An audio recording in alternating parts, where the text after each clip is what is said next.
শেখ সাদির নাম শুনেছেন? বালাগাল উলা কাশাফাদ দুজা, এই কবিতাটার রচয়িতা ইরানের বিখ্যাত এক কবি। উনি একবার আর্থিক সমস্যার মধ্যে দিয়ে সময় কাটাচ্ছেন, টাকা নাই, পয়সা নাই, পায়ে দেওয়ার মতো জুতা নাই। উনি খুব দুঃখ পেলেন, হায় রে, আমি ইরানের এত বড় কবি, আমার পায়ে দেওয়ার মতো জুতা নাই। দুঃখ ভরা মন নিয়ে রাস্তায় হাঁটতে বেরোলেন। হাঁটতে হাঁটতে হঠাৎ দেখলেন একটা লোক শুয়ে শুয়ে কাঁদছে, ওই লোকটার দুইটা পাই নাই। উনি সেজদায় পড়ে গেলেন, আল্লাহর কাছে ক্ষমা চাইলেন, আল্লাহ অনেক দিয়েছো, শুকর আলহামদুলিল্লাহ।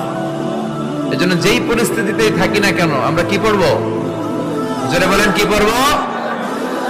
এজন্য কানাতু মিনাল ইসলাম, অল্পে তুষ্ট থাকার নাম হলো ইসলাম। সম্পদ লাগবে কিন্তু সম্পদের পাহাড় লাগবে না, ঠিক কি না? অল্প খান, অল্প পড়েন, অল্প জমান, অল্পের ভেতরে বরকত ঢুকাইয়া দিছে কে? দেখবেন যাদের সম্পদ অল্প তারা সুখী বেশি। জরিপে এটা দেখা গিয়েছে, অনেক সার্ভেতে এটা এসেছে, যারা সম্পদশালী এরা দুঃখী বেশি, এদের দুঃখ বেশি, টেনশন বেশি। খুব স্বাভাবিক, টাকা যার বেশি রোগ তার বেশি, টাকা যার বেশি টেনশন তার বেশি, টাকা যার বেশি ঘরে শান্তি তার কম। আছে না নাই? ঘরের ভিতরে অশান্তি, ছেলে কথা শোনে না, ছেলে টানে গাঞ্জা, মেয়ে করে পরকিয়া। আছে না নাই? স্ত্রী কথা শুনে না, ভালোবাসা নাই, ঘরটা জাহান্নামের টুকরা। রোগ বালাই, এক একটা হসপিটাল বিল পরিশোধ করতে মাসে 5 লাখ 10 লাখ। আছে না নাই? কিছু খেতে পারে না, ডাক্তার একেবারে ডায়েট মেনু বেঁধে দিয়েছে। ডায়েট, ভেরি ডায়েট মেনু, এটা এটা এটা এটা কিছুই খাবেন না, শুধু গরু খাবেন না, খাসি খাবেন না, চিংড়ি খাবেন না, খালি ঘাস খাবেন। ইচ্ছে মতো ঘাস খাবেন, মানে ঘাস জাতীয় যত আইটেম আছে সব খাবেন। শাক খাবেন, সবজি খাবেন, সালাদ খাবেন। গরু, চিংড়ি, মুরগি, গোশত, ইলিশ কিছু খেতে পারে না। তাহলে রোগ বেশি, খাওয়ার মজা নাই, ঘরে সাংসারিক শান্তি নাই, খালি ব্যারাম আর ব্যারাম, ঠিক কিনা? কিন্তু সম্পদের পাহাড় গড়েছে।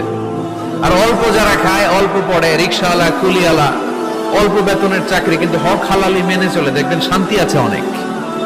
হ্যাঁ, বাসা ভাড়া দেয়, ফ্যামিলি চালায়, বাচ্চাদের স্কুল বিল, এরপরও মাস শেষে 1-2 হাজার টাকা হাতে থেকে যায়। আর ওর প্রতি মাসে 10 কোটি টাকা ইনকাম, তারপরও ব্যাংকের ঋণ আছে না নাই? সুখ কারে বলে? কিভাবে আপনি সুখকে ডিফাইন করবেন? সুখ তো টাকায় কিনা যায় না, শান্তি টাকা দিয়ে হয় না, শান্তি দেওয়ার মালিককে। শান্তি আছে অল্প খেয়ে শুকর করার মধ্যে, শান্তি আছে আলহামদুলিল্লাহর মধ্যে। চিল্লায় বলেন ঠিক কিনা? এজন্য অল্প খাবো, অল্প পড়বো, অল্প জামাবো, অল্পের ভেতরে বরকত দিয়েছে কে? দেখেন, ধনী ভাইরা খেতে পারে না, কিন্তু রিকশালার কি সমস্যা হয়? রিকশালারা সব খেতে পারে। কুলিওয়ালা, দিনমজুর, এরা একেবারে স্লিম, সুঠাম দেহি, মেদহীন পেট, পেটে কোনো মেদ নাই, ভুড়ি নাই।